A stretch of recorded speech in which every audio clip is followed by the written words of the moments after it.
வணக்கம்.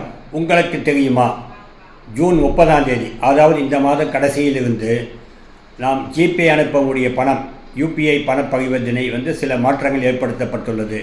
ஏனென்றால் தற்போது நாம் அனுப்புகின்ற பணம் சரியான நபருக்கு போய் சேர்கின்றதா அல்லது தப்பான நபருக்கு போய்விட்டதா என்ற கவலையில் உள்ளோம். இந்த பணத்தை பெறுவதற்கு மிக சிரமப்படுகிறோம். ஆகையால் ரிசர்வ் பேங்க் ஆஃப் இந்தியா மற்றும் யூபிஐ நிறுவனம் இணைந்து இந்த மாதத்திலிருந்து 30ஆம் தேதியிலிருந்து தாங்கள் வங்கியில் எப்படி பெயர் வைத்துள்ளீர்களோ, தாங்கள் வங்கி கணக்கில் எப்படி உங்களுடைய பெயர் உள்ளதோ அந்த பெயர் மட்டும் இருந்தால் யூபிஐயிலும் பொருத்த முடியும்.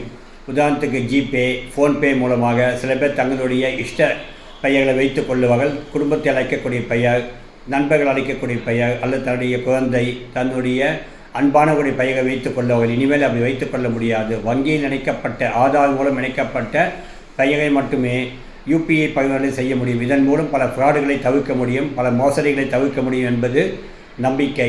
ஆகவே இது 30ஆம் தேதி அமலுக்கு வருகிறது. இது தாங்கள் தெரிந்து கொள்ள வேண்டிய ஒரு முக்கியமான அப்டேட் ஆகும். வணக்கம், நன்றி.